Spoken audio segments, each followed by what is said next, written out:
Hey friend, in your quest to eat healthier, you may have been drawn to so-called superfoods, microgreens being one of them. And in this process, you've been caught up in one big hoax. I'm saddened to admit that I may have played a part in this, so I feel it's time to come clean. Let me explain how this affects you as a consumer and what we can do about it.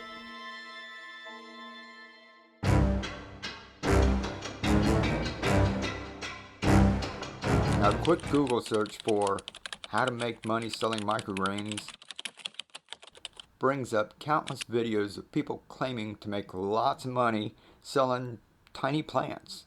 Not from a massive garden, but rather a spare bedroom, their garage, basement, or even just a closet. They also boast that it does not require but a few hours a week. Really? The only equipment they need is a spray bottle and a pair of scissors.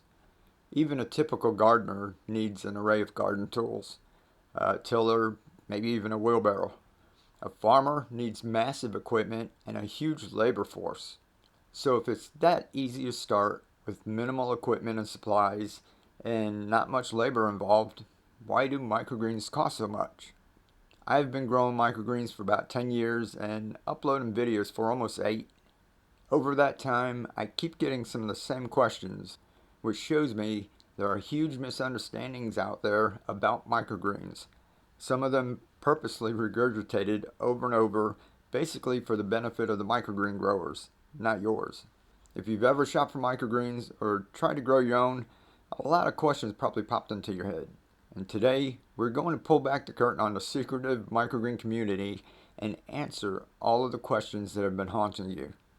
A lot of people have blindly accepted what has been fed to them and end up paying up to $50 a pound for these tiny plants. Others struggle with growing their own because they've been taught a tedious process that goes against nature by cramming thousands of seeds together in a tiny tray. If the process is tough and the product is desirable, the perceived value goes up. It's a brilliant marketing strategy carried out by the entire microgreen growing community. Some of the questions we'll delve into include: where do microgreens come from? Is a microgreen really a superfood? Is a microgreen seed different from a normal seed? Is it a microgreen just a sprout? Why does this little thing cost so much? And most importantly, what can we do about it? The term microgreen did not even start until 1992. Sprouts, on the other hand, have been around for centuries. Did microgreens magically appear? Were people throughout history eating roots, seeds, sprouts, stems, leaves, flowers, and fruit, but somehow missed the microgreens? No. So what is a microgreen? To understand the connection between microgreens and traditional plants, it's helpful to consider the plant's life cycle. When a seed is planted, it absorbs water and it begins the process of germination. During that time, the seed swells, splits open, and starts to grow. The first visible signs of life are the sprout and the cotyledons. Those are the seed leaves that provide the energy for the young plant.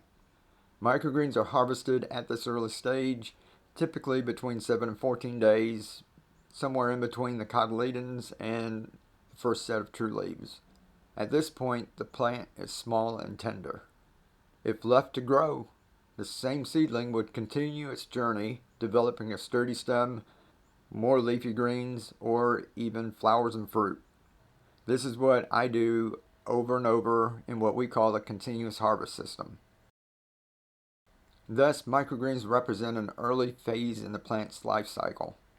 They are not a distinctive type of plant, but a specific growth stage. Basically, like you have an egg, a chick, and then a chicken, maybe then to dinner. Now, despite the rising popularity, some misconceptions persist about microgreens and the seeds used to grow them. One common myth is that special seeds are required to grow microgreens. In reality, the only requirement is that the seeds are clean and untreated.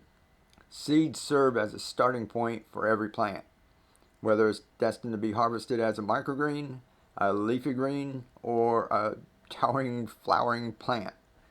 A packet labeled microgreen broccoli seeds is identical to one labeled garden broccoli seeds. The distinction is not the seed itself, but in its intended purpose.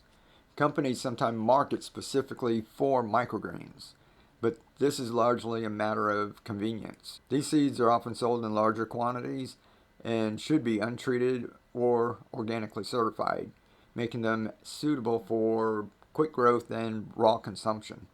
However, any seed can technically be used to grow microgreens, provided it hasn't been treated with chemicals unsuitable for early harvesting. So the difference is not the seeds themselves, but the process. Unlike traditional seeds that are going to take months to grow a plant, you'll be harvesting and eating a microgreen seed within a few weeks.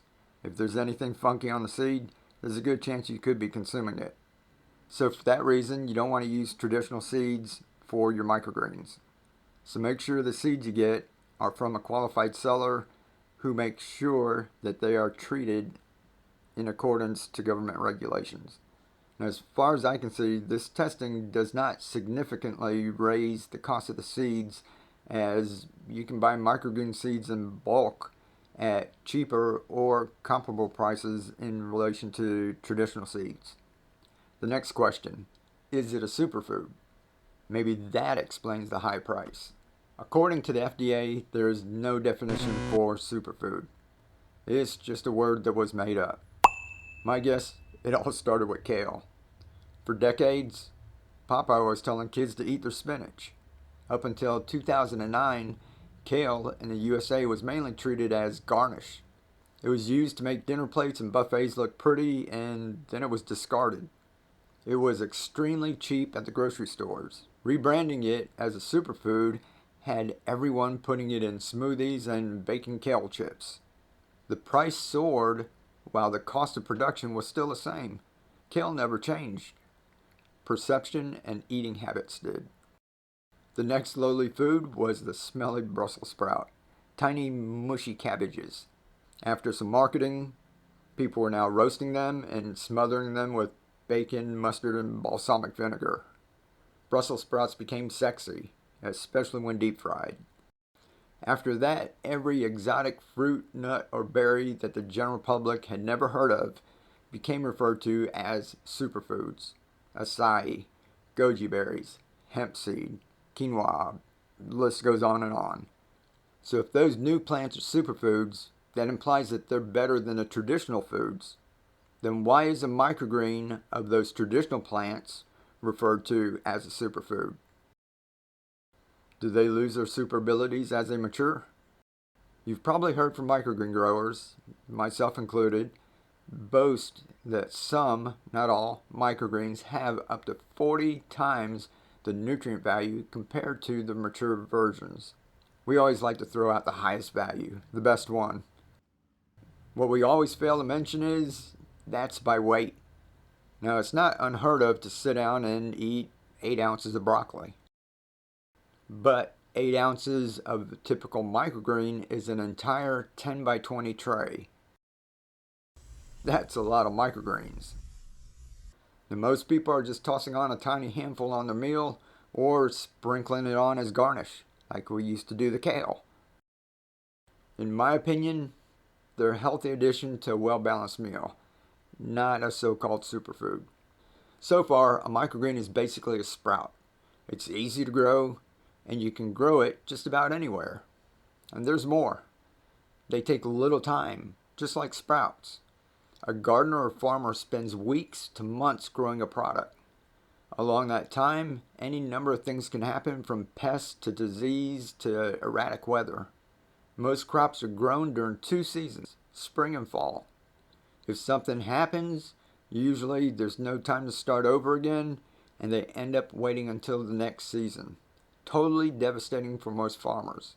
The microgreen farmer, on the other hand, can have everything go to waste, such as crops damping off, and they can start over immediately. They can have another crop ready to go to market in a week or two.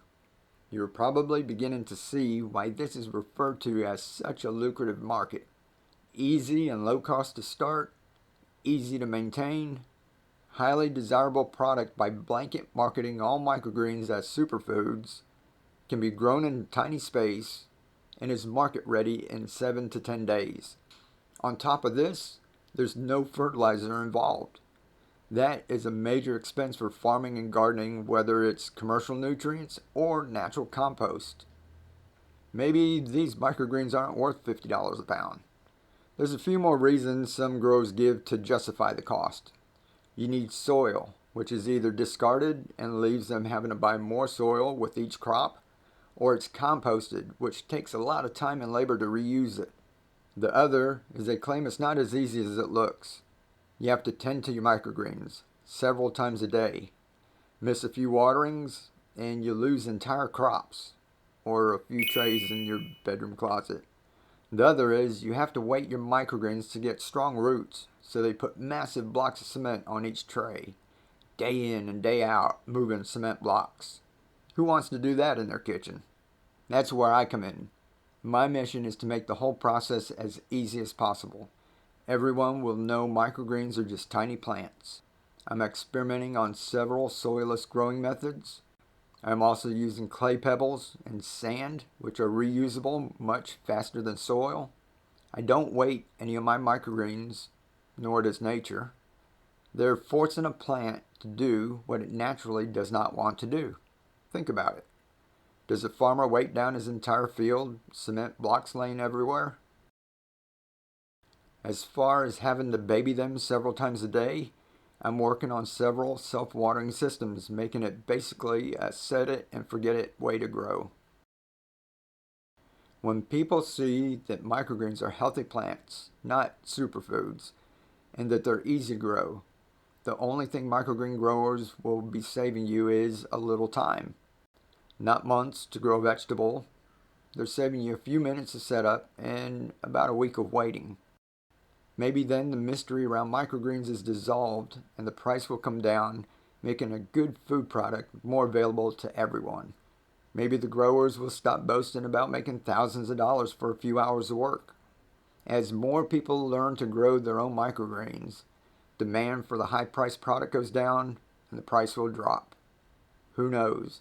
Maybe the entire industry will fade away as everyone learns that with a few seeds, a container from the recycling bin, and a little time, microgreens are an easily accessible food that can be part of anyone's well-balanced diet, not just a chosen few who can afford them. So let's teach the world how to grow their own food. We don't even need to call them microgreens. We'll plant a seed and grow some food, and live to inspire, keep on growing, and be the change. We'll catch you next time.